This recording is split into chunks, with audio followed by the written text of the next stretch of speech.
Bonjour et bienvenue à The Rock Church. On est content d'être encore avec vous cette semaine. Bienvenue parmi nous et on se réjouit de passer ces temps avec vous. On se réjouit de passer ces temps ensemble pour louer Dieu, pour adorer Dieu, mais aussi pour parcourir tout au long de ce mois-ci cette série, Vision ou Disparition. Une série où, je le rappelle, on se pose cette question et on tente de parcourir la réponse à cette question. Quel est le sens de ma vie? Une question tellement importante, une question que de nombreuses personnes se posent.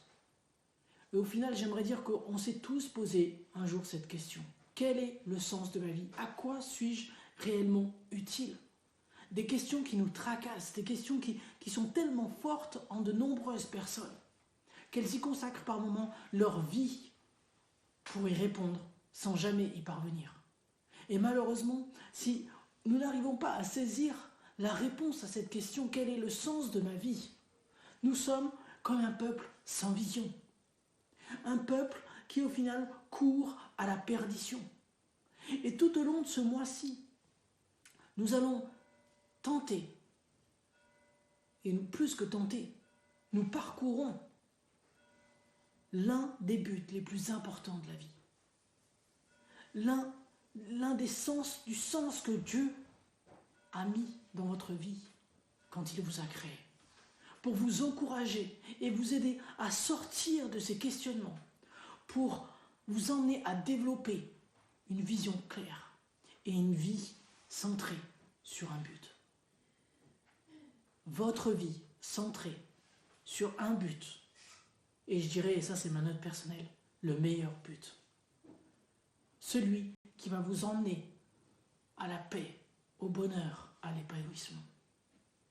Celui qui va vous emmener à vous libérer pleinement dans la vision de Dieu pour votre vie. Et rappelons qu'une vision conduit à la bonne destination. Et étant dans la bonne destination, alors nous rentrons dans une vie exaltante.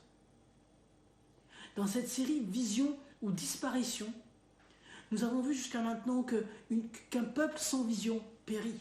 Une vision nous maintient en vie et partage la vie autour de nous. Une vision, lorsque nous l'avons, nous permet de garder le cap, et nous emmène à ne pas justement aller à la perdition, mais plutôt à nous focaliser sur une vision et à courir vers un but. Nous avons vu également qu'une vision se partage, qu'une vision nécessite, l'accomplissement d'une vision nécessite de développer le cœur et le caractère nécessaires à son accomplissement. Un caractère et un cœur qui va nous emmener à découvrir sa vision et qui va nous emmener à écouter sa direction pour notre vie. Et la vision de Dieu pour notre vie implique de regarder plutôt que de voir, plutôt que de voir seulement, d'entendre plutôt que d'écouter, de suivre sa direction plutôt que les distractions. Le cœur et le caractère nécessaires à l'accomplissement de la vision nous emmènent à comprendre que pour accomplir pleinement une vision, nous devons accepter qu'il y aura sans doute de l'opposition, de l'oppression, qu'il y aura sans doute des remises en question et du doute. Tous ces éléments viendront parce que rentrer dans la vision de Dieu vous emmène à rentrer également en guerre contre l'ennemi, qui lui veut vous détruire, pour saisir la vie que Dieu a pour vous. Mais le cœur et le caractère nécessaires à l'accomplissement de la vision vous emmèneront à répondre aux doutes par la foi, à répondre aux remises en question par la détermination, à répondre à l'opposition par la persévérance et la confiance pour voir la vision que Dieu a pour votre vie se manifester en actes, Parce qu'une vision se manifeste. Une vision rentre en action, nous emmène à rentrer en action et se manifeste par des actions. Nous avons vu que la foi est la source du courage. Elle n'est rien sans les œuvres. Et la Bible nous le dit, comme le corps sans âme est mort, la foi sans les œuvres est morte. Et lorsque Dieu nous confie une vision, il s'attend à ce qu'elle se manifeste en acte. Une vision implique donc du courage. Implique donc du courage qui nous emmène à manifester la vision et à la traduire en action, peu importe les circonstances. À l'exemple de tous ces hommes et ces femmes de foi que nous décrit Hébreux 11 à 13, nous devons accepter de faire confiance à Dieu et s'appuyer sur sa sagesse plutôt que la nôtre. D'accepter que Dieu est le chef, que Dieu dirige notre vie afin de nous conduire à mener tout un peuple avec nous au pays promis. Un pays où coule le lait et le miel. Un pays dans lequel il veut nous emmener et nous conduire, ainsi que tout un peuple, à la paix et au bonheur. Et on terminait par cette phrase la semaine dernière. Vous êtes précieux pour tout un peuple. Et quand on dit cette phrase, ce n'est pas une phrase anodine. J'aimerais dire que Dieu te dit ce matin, il te le dit, tu es précieux, tu as de la valeur et tu as une importance pour moi comme pour ce monde. Mais cela implique également de garder l'espoir. Parce que si on a développé, justement, si on s'est mis à l'écoute de Dieu pour comprendre sa vision, si on s'est mis à l'écoute de Dieu et qu'on a osé par la foi entrer en action, qu'on a développé, on s'est laissé transformer, on a développé notre cœur, notre caractère qui est nécessaire à rentrer dans cette vision, à persévérer, à accomplir cette vision sainement. Nous avons également besoin d'espoir. Et j'aimerais dire, nous avons besoin de garder l'espérance et de nous appuyer, plus que sur l'espoir, en général, sur un espoir. Parce qu'une vision de Dieu est une vision qui communique l'espoir pour tout un peuple. L'espoir dans le sens espéré, mais l'espoir avec un grand E, Jésus. Une vision de Dieu est christocentrée. Elle est centrée sur Christ. Elle vise à partager Jésus. Elle vise à partager cette bonne nouvelle tout autour de nous. Elle implique l'espérance. Lorsque nous regardons en 1 Corinthiens 13, Dieu nous indique que 3 choses demeurent. La foi que nous avons vue la semaine dernière, l'espérance que nous voyons cette semaine et l'amour que nous verrons la semaine prochaine. Et ce passage d'1 Corinthiens 13, même s'il est considéré comme l'un des passages phares et l'un des passages symboliques de l'amour, qu'il est prêché dans de nombreux mariages, en réalité, ce passage de l'amour est un passage clé de la définition de l'amour et des lignes directrices pour accomplir l'un des 2 plus grands commandements qui nous sont communiqués par Jésus. Lui-même en Matthieu 22, 37 à 39, qui nous dit « Tu aimeras le Seigneur ton Dieu de tout ton cœur, de toute ton âme et de toute ta pensée. » C'est le premier et le plus grand commandement. Et voici le second qui lui est semblable. Tu aimeras ton prochain comme toi-même. C'est un passage que nous attribuons souvent à la vie de couple, comme je l'ai dit souvent, qui est souvent prêché dans les mariages, mais en réalité, ici, Dieu nous parle de l'amour, mais pas forcément dans le couple. Il nous parle de l'amour dans le cadre de l'accomplissement de sa vision. Il nous parle de l'amour dans le cadre de l'Église et dans l'accomplissement de la mission de Dieu. En effet, le chapitrage a été fait qu'en 1504. Avant ça, il n'y avait pas de chapitrage. Il n'y avait pas de chapitre, il n'y avait pas de livre, il n'y avait que des manuscrits qui étaient là et qui étaient rédigés du début à la fin. Et pour comprendre un passage, il est important de prendre le contexte du passage. Et quand on voit ce passage d'1 Corinthiens 13 qui nous parle de l'amour, on voit qu'il est précédé par les dons spirituels, qu'il est suivi par l'ordre dans l'assemblée et dans l'église, et ensuite par la notion d'église comme un corps. La notion d'église où chacun a sa place et chacun est important. Et on comprend alors que ce verset n'est pas qu'une référence au couple, bien qu'il l'est, parce que la Bible ne se contredit pas, et c'est une définition de l'amour, comme on en trouve une autre en 1 Jean par exemple. Mais l'amour ici et l'espérance ici, la foi ici, sont 3 des choses qui demeurent dans l'accomplissement d'une vision, dans l'accomplissement de la mission de Dieu.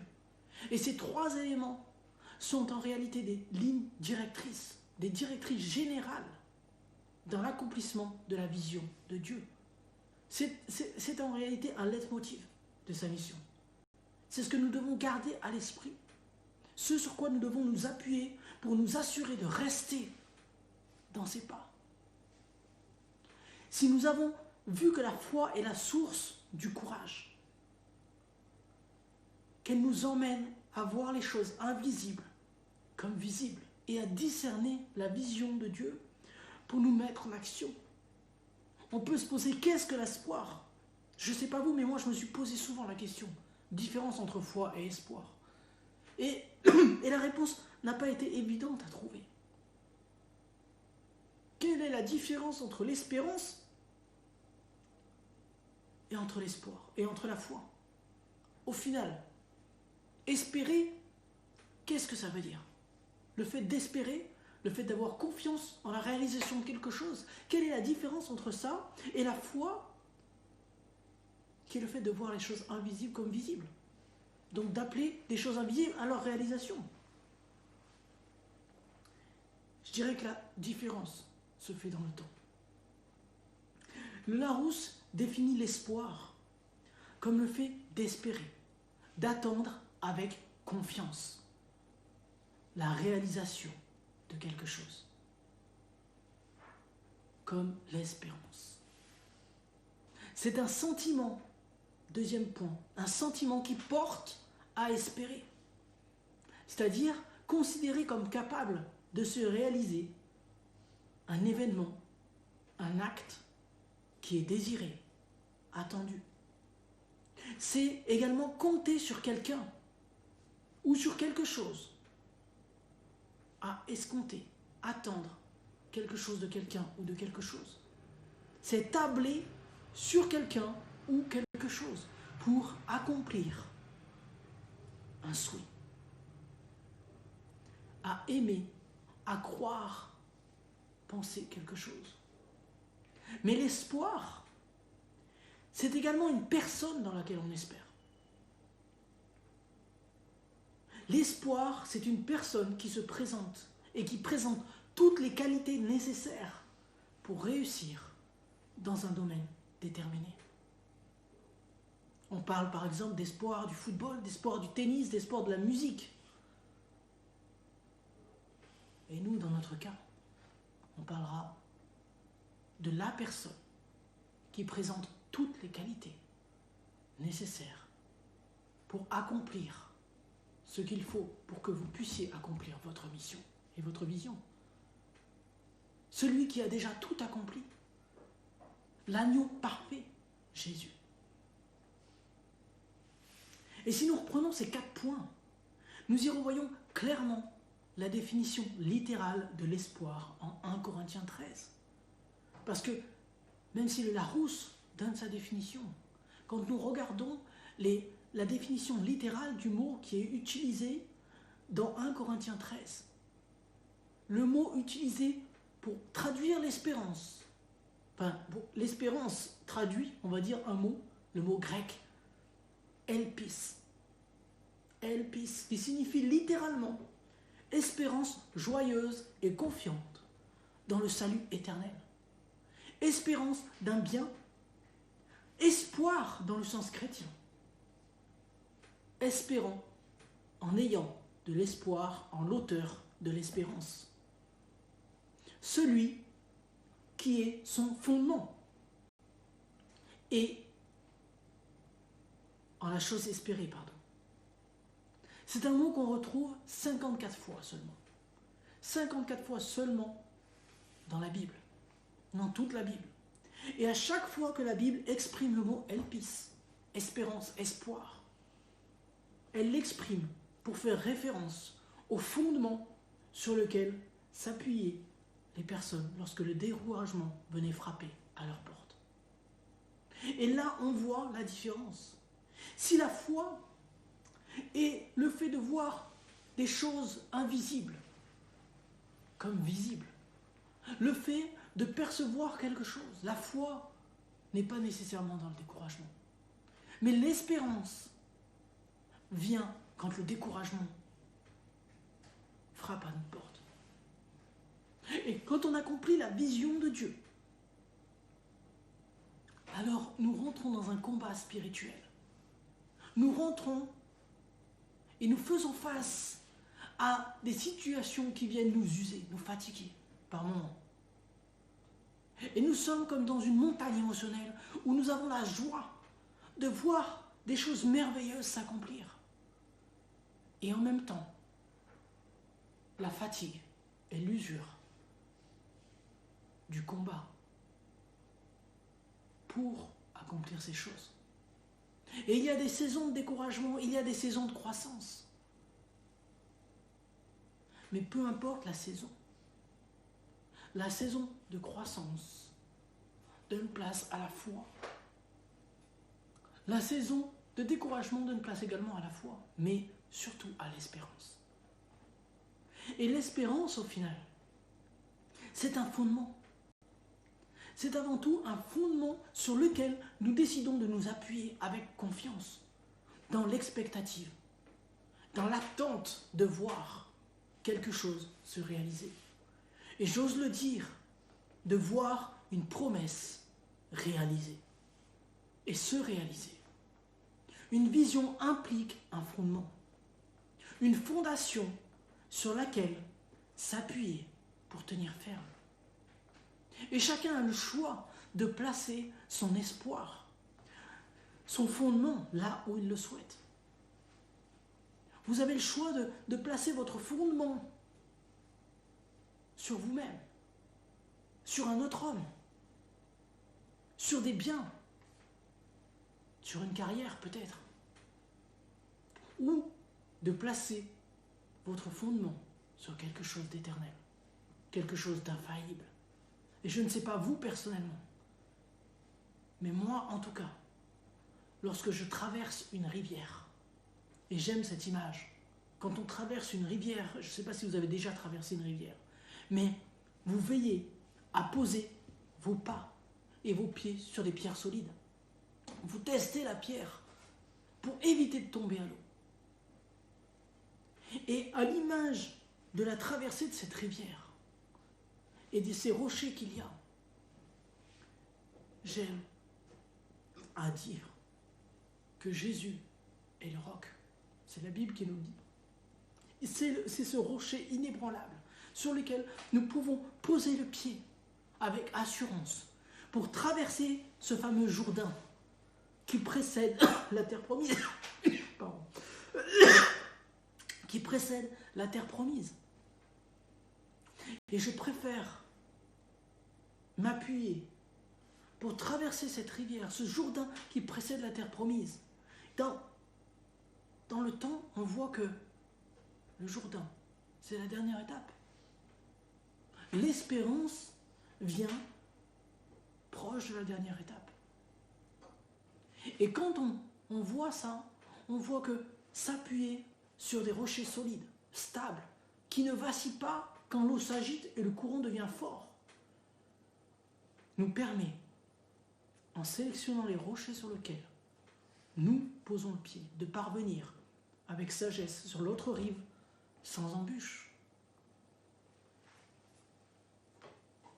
Et de la même manière, quand on accomplit la vision de Dieu, nous devons identifier et savoir où poser les pieds, quel fondement, quelle fondation choisir pour aller à l'accomplissement complet de la vision. Et qu'est-ce que nous dit Dieu? Dieu nous dit que la vision et que ce qu'il nous a dit s'accomplira avec certitude. S'accomplira avec certitude. En Matthieu 7, 24 à 27, nous lisons: c'est pourquoi quiconque entend ces paroles que je dis et les met en pratique sera semblable à un homme prudent qui a bâti sa maison sur le roc. La pluie est tombée, les torrents sont venus, les vents ont soufflé et se sont jetés contre cette maison, mais elle n'est point tombée, parce qu'elle était fondée sur le roc. Mais quiconque entend ces paroles que je dis et ne les met pas en pratique sera semblable à un homme insensé qui a bâti sa maison sur le sable. La pluie est tombée, les torrents sont venus, les vents ont soufflé et ont battu cette maison. Elle est tombée et sa ruine a été grande. Et j'aimerais dire que dans les deux situations, qu'on écoute la parole, qu'on la mette en pratique, ou qu'on ne l'écoute pas et qu'on ne la mette pas en pratique, la pluie tombe, les torrents viennent, les vents soufflent et se jettent contre cette maison.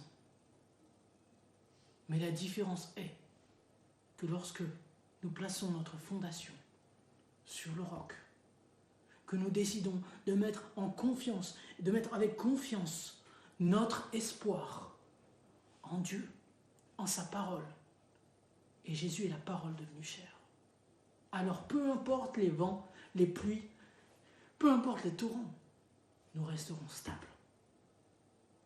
Nous resterons stables et fondés sans que rien ne puisse nous détruire. Jésus est ce roc en qui placer son espoir. Et dans la vision que Dieu vous a confiée, vous avez besoin d'un roc. Vous avez besoin d'un roc sur lequel vous appuyez lorsque les vents soufflent, lorsque la pluie tombe, lorsque les torrents s'agitent. Agite les mers, agite l'eau autour de vous. Mais souvenez-vous de ces hommes et de ces femmes de foi. Considérez quelle a été la fin de leur vie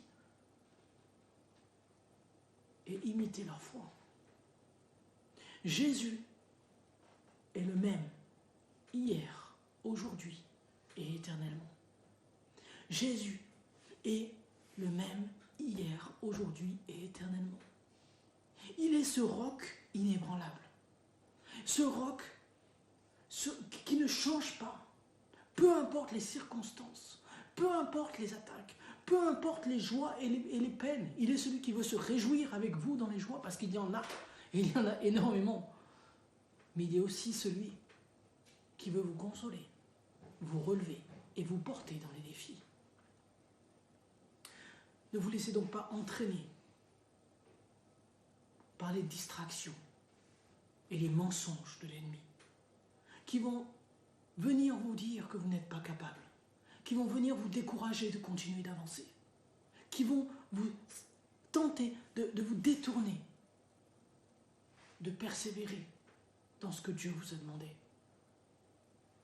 qui vont tenter de vous dire ces petits murmures qui viennent te dire que tu n'es pas capable, ces petits murmures qui viennent te dire arrête, ces petits murmures qui viennent te dire ça ne marchera jamais.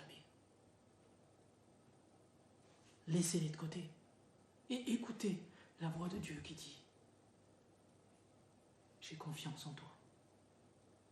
Je suis le même hier, aujourd'hui et éternellement. Le chemin, la vérité, la vie. Je t'ai donné la vie et je ferai de toi une source d'eau vive pour tout le monde. » Celui qui dit « Tu es une créature merveilleuse. » Celui qui dit « Rien n'est impossible à celui qui croit. » Celui qui te dit que tu ne seras jamais seul et jamais abandonné parce qu'il est avec toi tous les jours jusqu'à la fin du monde. Il est bon que votre cœur soit affermi par la grâce, soit affermi par la parole de Dieu et non par des aliments qui ne servent à rien à ceux qui s'y attachent. Lorsque nous plaçons notre espoir en Jésus, nous sommes semblables à cet homme qui a bâti sa maison sur le roc. Peu importe ce qu'il se passe, nous ne tombons pas. Nous restons fermes et sommes conduits à la vie.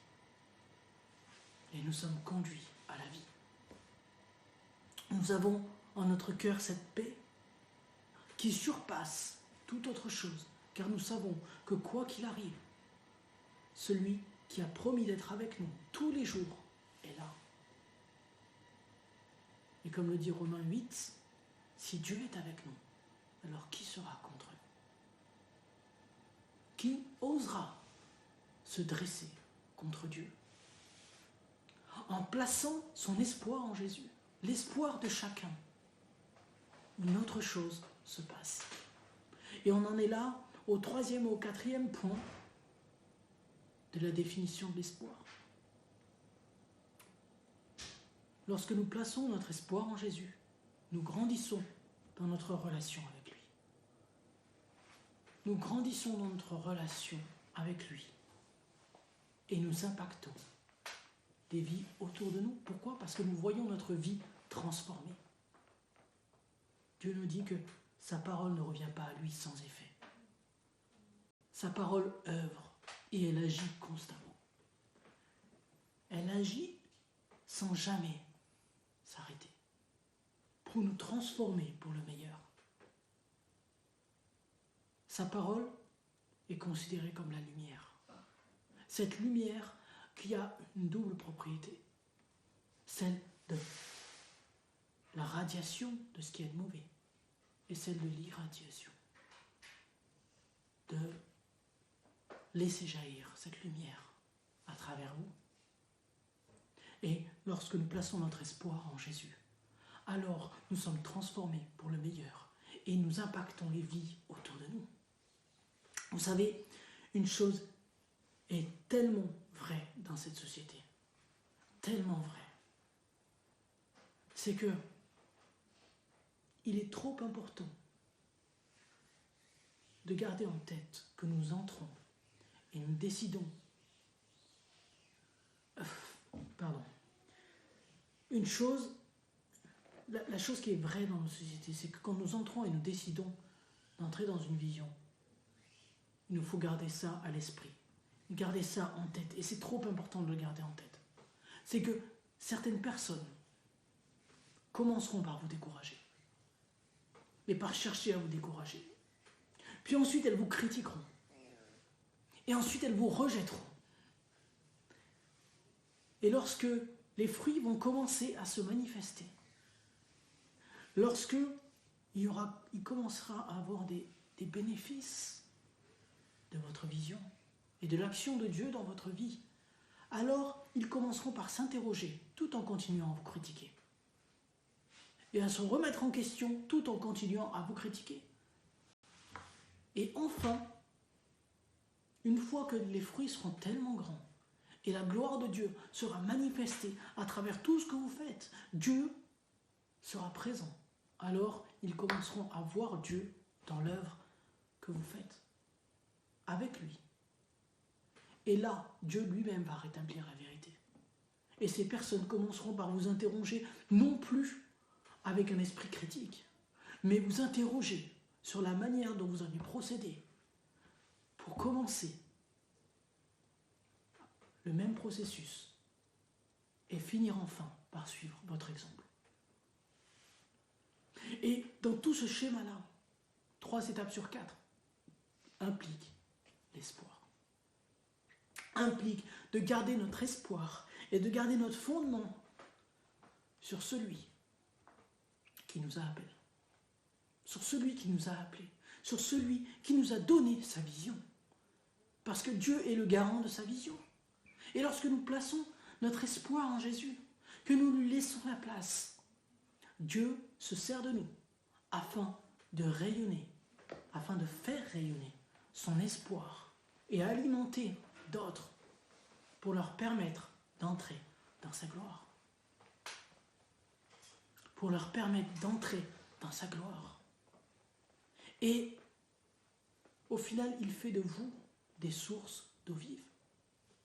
Il fait de vous des sources d'eau vive. Et c'est là que, à ce moment précis, que nous pouvons dire que l'espoir traduit la vision en mission. Parce que lorsque nous plaçons notre espoir en Jésus, nous avons déjà la première mission de faire connaître cet espoir, Jésus, autour de nous. Mais nous avons également cette mission que Dieu fait à travers nous pour conduire des gens dans sa gloire. Et lorsque nous plaçons notre espoir en Jésus, son espoir rayonne à travers nous et nous contribuons alors à développer. Nous contribuons alors à développer et répandre la mission de Jésus sur terre. Une vision et son accomplissement impliquent l'espoir et sa traduction en mission. Une mission particulière, une mission nécessaire, celle de partager l'espoir avec un grand E, celle de partager la bonne nouvelle, celle de partager Jésus.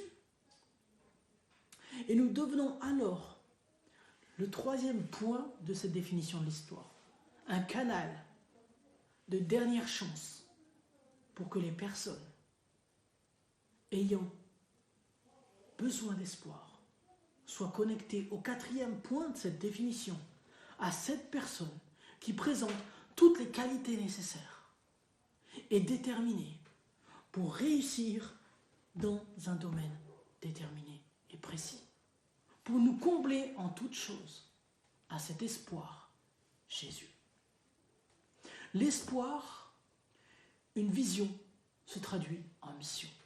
C'était le titre de ce message. Et la mission de transmettre aux personnes de ce monde l'espoir, avec un grand E, Jésus, qui est au final la seule vraie possibilité de saisir cette dernière chance dont les personnes ont besoin, de transformer une vie de déchéance en une vie de réjouissance.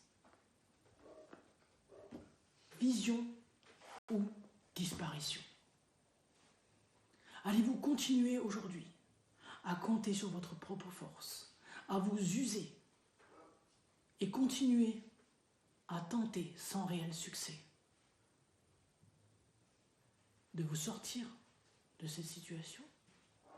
Ou allez-vous abandonner vos fardeaux, vos douleurs, vos souffrances, ce qui pèse sur vous, à celui qui a dit que celui qui est fatigué et chargé vienne à moi et je lui donnerai du repos.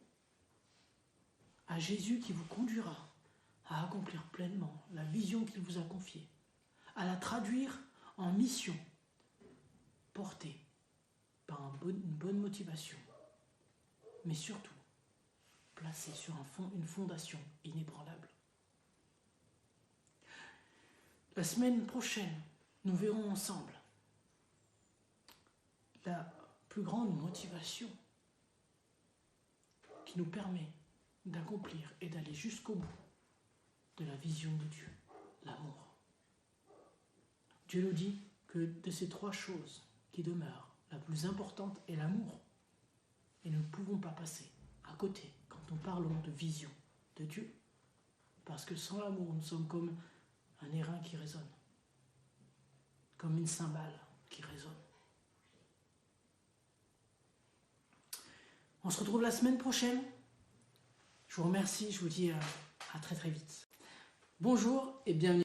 Merci pasteur pour le message. Sans transition, on passe aux annonces. Donc on se retrouve comme chaque mercredi de 20h à 21h pour un Baby Rock. Vous pouvez nous contacter pour avoir plus d'informations sur les pages Facebook et Instagram. Vous pouvez aussi soutenir la vision d'accomplir la vision ensemble. D'accomplir l'impossible ensemble, pardon. Financièrement sur notre site therockchurch.eu. Le lien s'affiche juste en dessous. Et vous pouvez aussi nous contacter par mail avec... pareil, ça s'affiche juste en dessous. Je vous souhaite une bonne semaine et à dimanche prochain.